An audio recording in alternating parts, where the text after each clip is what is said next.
Hey guys, so another morning. So today I'm a little sore, maybe like a lot sore. So I got my COVID booster, obviously on Friday, and Saturday I felt like hammered shit. So Sunday I started feeling a little bit better, and then I was able to work out a little bit. I did a little bit on Monday and felt pretty good. Still really sore because any kind of ab workout that I do, it just makes my cramping and certain things still feel like really uncomfortable. So, but I woke up the next morning. I felt pretty good. Right now it's just like literally a day by day thing. I don't know how I'm going to feel the next morning, depending on the previous day's activities. But so I went to my mom's. I brought my running stuff, and dude, I banged that shit out of the park. I realized that my shoes had sucked, and so I switched shoes, and that proved to be extremely fruitful, and started running, and I've never done 10-minute increments before. So I started running, and I didn't realize how much time had gone by, and I looked down at my clock, and it had been 8.5 minutes, so I was like, holy shit. So I was feeling good. I didn't have any pain. I wasn't feeling any pressure. I wasn't like leaking or anything like that, so I was like, I'm just gonna keep going. And I wound up doing over 3.5 miles in roughly 40 minutes, which for me is really good. I mean, for some that's like really crappy, but it's for me, it's a personal best. And doing 10-minute increments when usually I do 2 minutes on, 1 minute rest for running. That's just, what I do. But I, of course, felt it later yesterday afternoon after I got home. Huge amount of cramping, and but part of this process is learning when to do stuff and when not to do it, and whether I should or whether I could. One of my teachers said, it's the difference between could you? Yes. Or should you? Maybe not. Yesterday was one of those days that I could have done it, but should I have done it?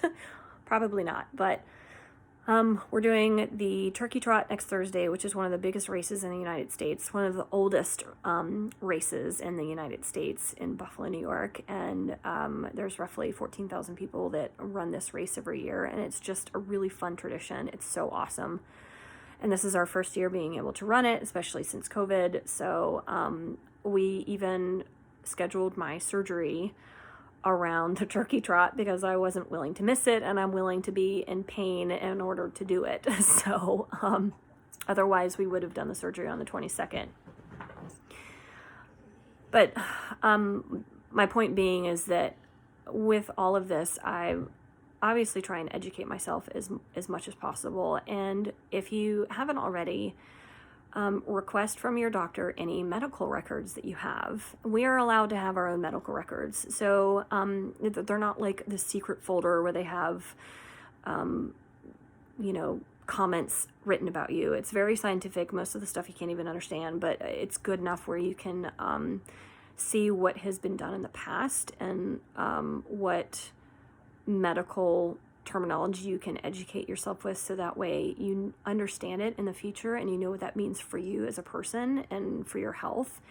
So for my surgery, I had to request my last surgery report, and I went to a doctor at Vanderbilt University, and she specializes in endometriosis and surgery, and she's absolutely phenomenal.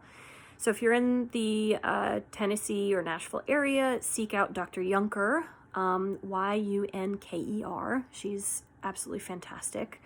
She was also one of the first doctors that wanted to get my information after I had gotten my certification in postpartum and prenatal fitness, because she knows that it's sorely needed, and anything that's related to pelvic pain, exercising is one of the things that can help resolve it.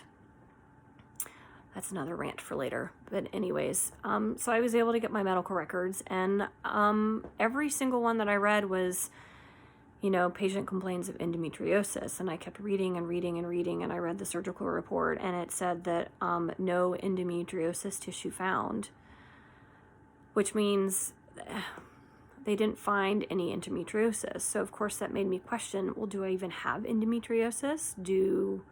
Is that just all in my head? Did I just think that I had endometriosis? And so for the last 15 years that I've been trying to actively resolve my pain, that's just what I've assumed it is. So it made me really second guess everything that I know about myself and my health. But I did see that there was something called adhesion-related disease. It's also called ARD. And you can have adhesion tissue or adhesions throughout your body that may not be endometriosis. And ARD is different than endometriosis. Endometriosis is where the the tissue inside of your uterus can start growing on the exterior of your uterus, and it can also spread to different parts of your body, but it originates from your uterus and from fallopian tubes and all that other fun stuff from your reproductive system. So I saw that I had adhesions that were wrapped around like my liver and my bowels and my fallopian tubes and my ovaries. And of course that just made me question even more, do I really have endometriosis? And am I making the right decision to take out my uterus? Or should I just leave it and just get the surgery just to clean out the adhesions, and then I still have to go back and get my pipes cleaned, so to speak? It just made me question everything that I thought I knew about my medical condition. It made me really second guess the information that I've been provided. It doesn't change the fact that I'm still in pain, because I'm still in pain on a daily basis. So whether it's this ARD or it's endometriosis, it's still causing an issue. And I've had to really advocate for myself to let doctors know that I'm still in pain, and I'm not the type of person like that just, searches out for pain medication. Like they make me feel woozy. I can get addicted to them very easily. So I understand that for myself, I don't want to be addicted, because I have a 4-year-old that I don't want that stuff to be around. And would I want that for my kid? Like, would I, like flip the tables? I wouldn't want that for my daughter. And I already have a sister that's bipolar and schizophrenic that has had drug problems in the past.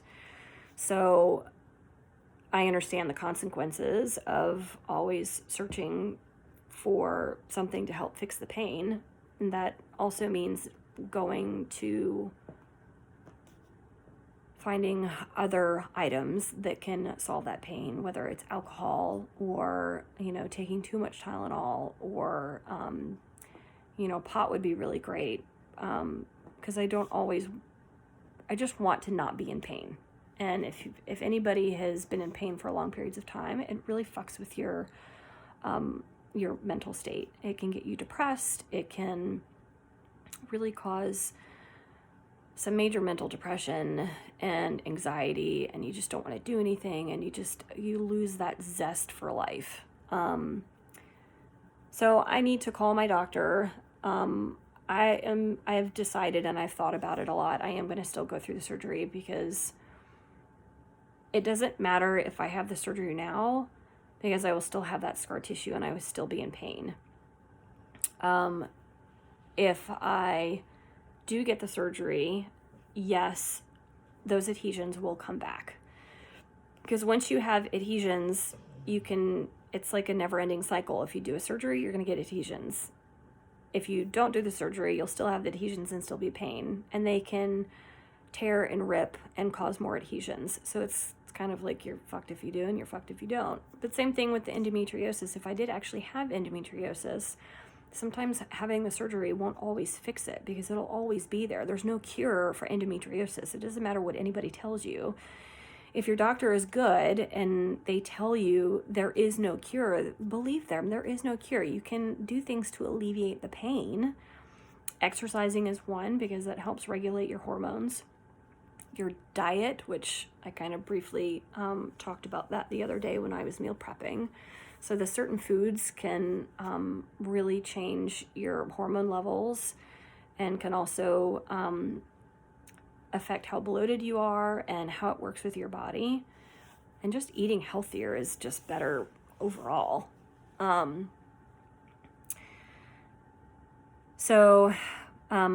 course, Tylenol can always help, but you know, who wants to pop a Tylenol every fucking day? Like, no thanks. It's kind of like, I'm not good at taking pills because I'll do it for like a couple weeks and then I'll fall off the rocker. And, but if I get the surgery, I'll just still get more scar tissue in the future. So it's kind of how I'm feeling about that, is having this big, huge question mark over my head, whether I'm making the right decision. Because if it is ARD, it's, you know, I'm still going to get adhesions afterwards because it's still a surgery. And, at least if it's endometriosis, which I'm starting to think that it's not, I mean, at least I won't have a period anymore, which is fantastic. So maybe that'll be my way of helping save the planet. But I won't have a period anymore. They're not going to take my ovaries, which is good because then I won't be in surgical premenopause or surgical menopause, which I definitely don't want to do yet. But definitely talk to your doctor. If you have questions, comment and subscribe. I'm always looking for more knowledge, more questions. I will be honest, I'm not good at following up on bigger suggestions, you know, going to ask doctors, or I don't always have time to listen to podcasts because everyone and their lover, mother, and effing thing likes to do podcasts, and I just don't have the time. I'm trying to run a business. But if you're struggling with pelvic pain, subscribe, comment, and I'll see if I can help. I mean, if I can just help one person, then I think my purpose has been fulfilled. So if I can help one person in my gym, I'm just as happy. And it's just also spreading the word about going through my experience with my health issues. And again, I'm not looking for stardom. I'm not expecting to have like a bajillion followers on YouTube. I just want to be able to help people, and spread the word about, you know, women and pelvic pain, because it's a real thing and it's real, and people should believe you, and people do believe you. I believe that if you have pelvic pain, there is something wrong. It's not in your head. It is real. And there are things that you can do to help alleviate that. And there are people who are willing to help you. So, yeah, I think that's all for today. But I might do another one later. There's a lot of garbage going on in my brain right now. So, but yeah, I'll talk to you guys later.